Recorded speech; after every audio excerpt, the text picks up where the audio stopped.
ora jeni mirë, këto ditë janë me shi, janë pak të ftohta, janë tamam për të ndarë një bisedë ngrohtë, për të gjetë ngrohtësi, edhe për të lexuar e për të ndarë gjëra të mira të begata. Kam lexuar një gjë që më bëri përshtypje, desha ta ndaj me ju. Tregohet se kur i madhi Zot krijoi Xhebrail Eminin, kryeëngjëllin e vet, i cili detyra e tij kryesore ka qenë për t'i dërguar shpalljet pejgamberëve të Zotit nga Nuhu, pastaj tek Ibrahimi, pastaj tek Musa, e me radhë ke Isa, ke Muhamedi alayhis salam. Kur e krijoi madhi Zot, ai e pa veten, mbasi e krijoi, e pa veten. Edhe ishte shumë i bukur në fakt.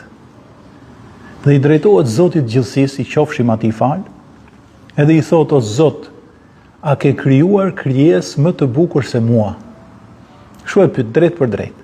O Zoti i gjithësisë, o Zoti i madhnueshëm, o i gjithfuqishëm, o ti që i thue diçka e bëhu dhe ajo bëhet, a ke krijuar krijesë më të bukur se sa mua? Allahu i madhnueshëm i thot: jo. Pra nga krijesat po flasim brenda këtij universi. Se Zoti mund të ketë krijuar çfarë dëshiron ai është krijuesi i përhershëm. Ne kemi lidhje në dimensionin vetëm me ligjet që ka të bëjë ky univers në cilin ne jetojmë.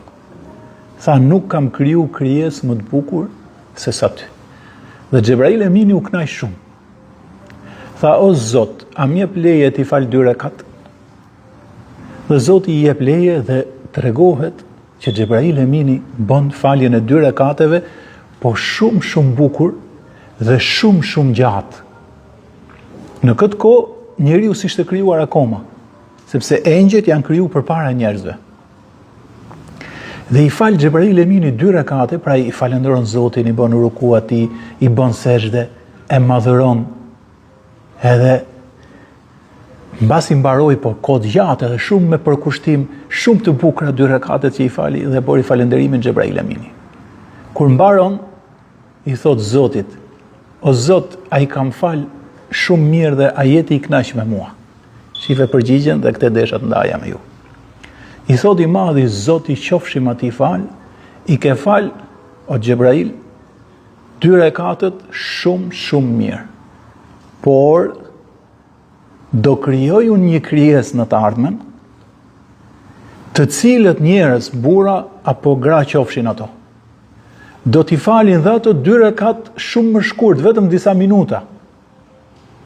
Ndoshta ndonjëherë gjatë 2 rekatësit që po falin, edhe mund t'i hikin nga mendja. Se ne jemi urdhëruar që në namaz ta kemi mendjen ke i madhi Zot, e ke fjalët që po themi, ke leximi i Kuranit, ke rukuja, ke sejdja me radhë. Tha, këto krijesa që do i krijoj, do i falin 2 rekat, si puna jote, po shumë më shkurt.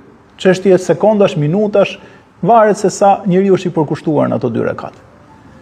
Mundet ndonjëherë dhe t'i iki mendja, por Xhebrail po t'informoj se ato 2 rekat që do t'i falin ato njerëzit e mi, kjo krijesë që ti akoma nuk e din kush janë më dashura tek unë se sa 2 rekatet që ti i fale i kohë shumë gjatë dhe shumë bukur.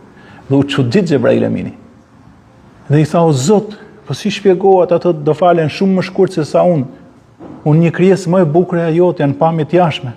Si shpjegohet që ti do kënaqesh më shumë me 2 rekat që do falin ato në krahasim me atë që fala unë? Ai di pse i thot i madhi Zot, dhe këtu dallon dia e krijuesit me krijesat. Do kënaqemi, thot Xhebrail, prej tyre, sepse ato nuk janë si ty.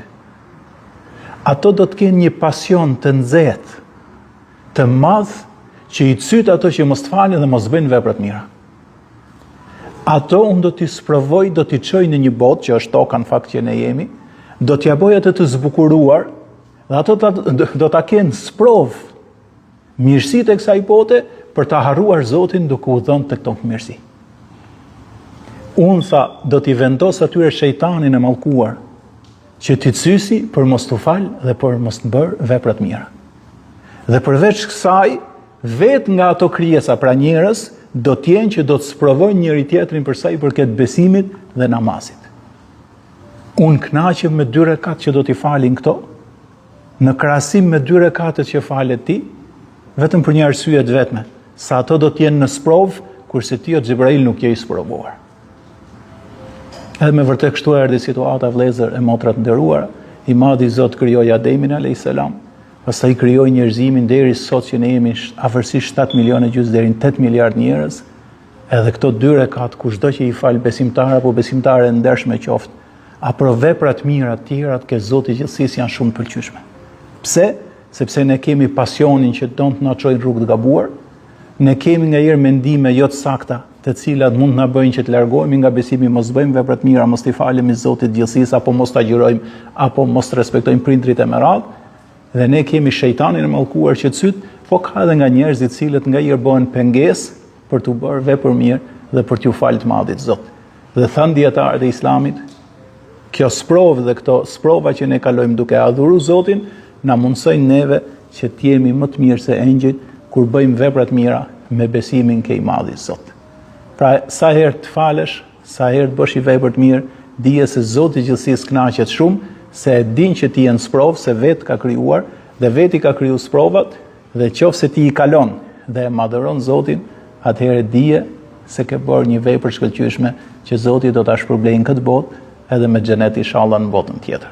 Zoti ju begatoft e ju nderoft e na bëft neve nga njerëzit vepër mirë. Amin ya rabbel alamin.